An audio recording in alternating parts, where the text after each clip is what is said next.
You're welcome to Daily Bread. This is Joshua Jeremiah, your host. It's a great honor and a great privilege sharing God's word with you. We don't take it for granted. We give God all the praise and glory for this opportunity. And we thank God for you for taking the time to watch and to share these with as many as you know.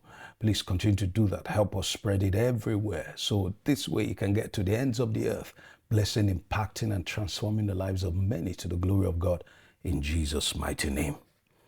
God takes you through his process.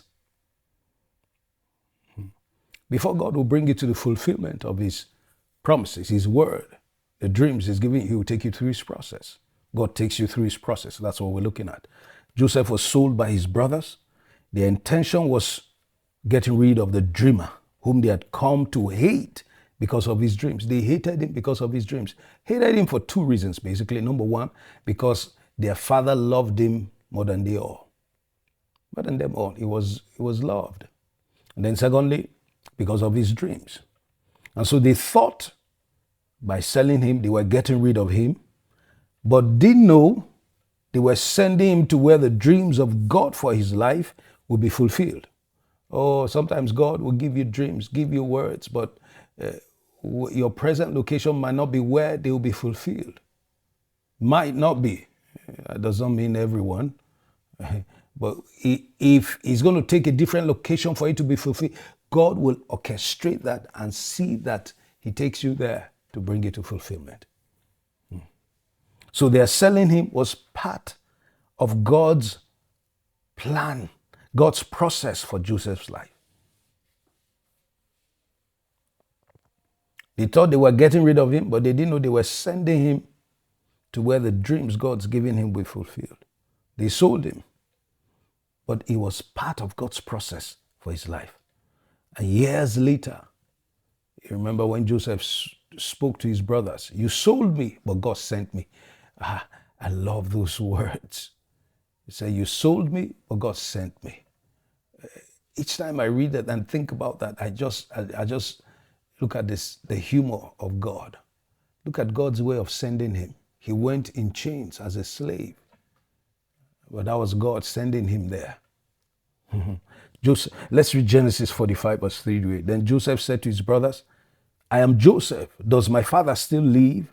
But his brothers could not answer him, for they were dismayed in his presence. And Joseph said to his brothers, "Please come near to me." So they came near. Then he said, "I'm Joseph, your brother, whom you sold into Egypt. But now do not therefore be grieved or angry with yourselves because you sold me here." Can you see?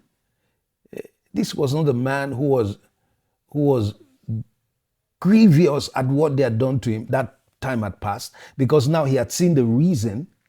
If they didn't sell him, if he wasn't sold and sent away and driven away, he would not have been where God has brought him to. And so, of course, now he knew God's hand was behind everything. So why should I be offended at what they did? Of course, they didn't mean me well. They thought they were getting rid of me, but God hijacked the process and used it for his own agenda. And so how could Joseph be vengeful on them and take out his own pound of flesh? Joseph said to them, Therefore don't be grieved or angry with yourselves. Verse 5. But now do not therefore be grieved or angry with yourselves because you sold me here. Of course, you can't take out what they did. You sold me here, for God sent me before you to preserve life. You sold me, but God sent me.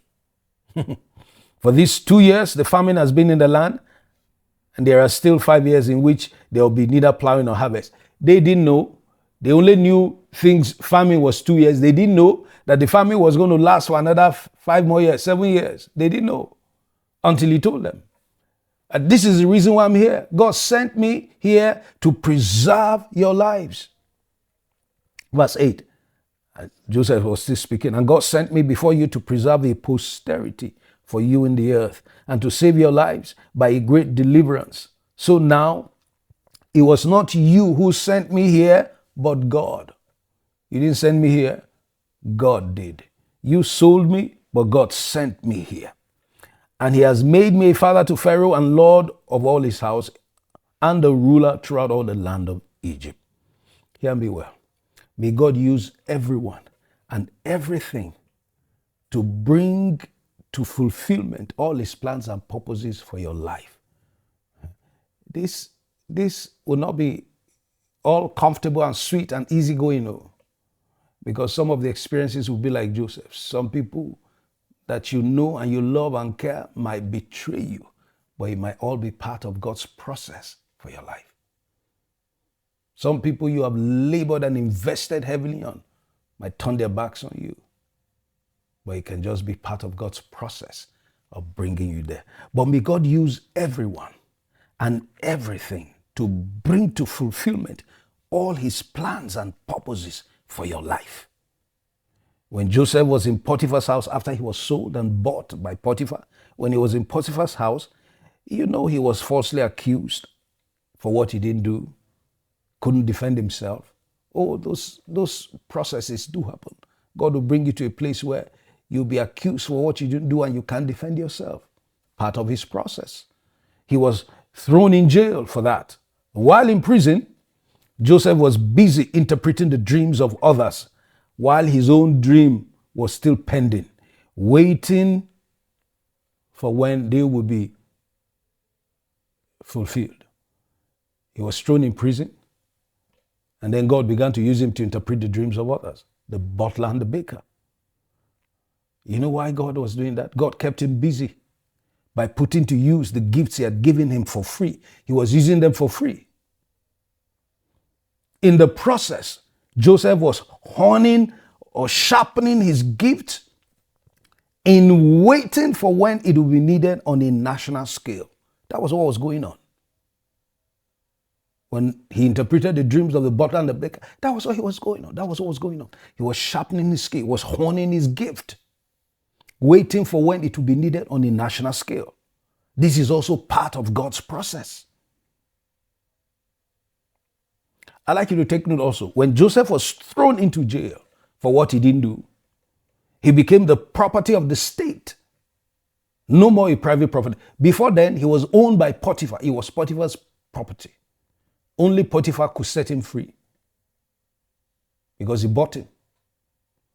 But when he was thrown into prison, he became the property of the state. No more a private property, which means he could be pardoned by the leader of the state, like Pharaoh. And that was all part of God's process. God positioned him accurately for his eventual departure from the prison. Some of God's processes in our lives don't make sense, whether initially, whether in its process, but mostly at its conclusion. You now understand why God had to lead you that route. What happened to Joseph while he was waiting for his appointed time set by God that will bring him into fulfillment of all that God has shown? What happened to him? He was going through God's process of being prepared, equipped, and empowered for the day of appointment. That was what happened to him. He was going through the process of God. In Psalms 105, verse 16 to 22,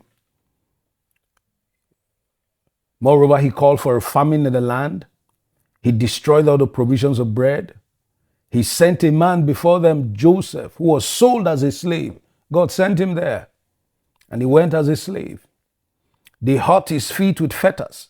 He was laid in irons until the time that his word came to pass. Which word? The word God gave him, the dreams and vision God gave him. Until the time it came to pass, the word of the Lord tested him. So everything Joseph went through, it was the word of the Lord that was testing him. God must test you. He must take you through process. Until the time that the word, what word? The word of the Lord came to pass. What word? The dream, the vision he saw. Until it came to pass. The word of the Lord tested him. So everything he went through, the Lord was behind it. Verse 20, the king sent and released him. The ruler of the people let him go free. He made him lord of his house, ruler of all his possessions, to bind his princes at his pleasure and teach his elders wisdom. Hear me well. Process is never comfortable, never sweet. It's tough, it's difficult, it's bitter, but the transformation and glory it produces are worth it at the end. Without the process of God, you'll never come into the fullness of God. You'll never come into God's fullness for your life. God bless you and keep it till we meet again in Jesus' mighty name.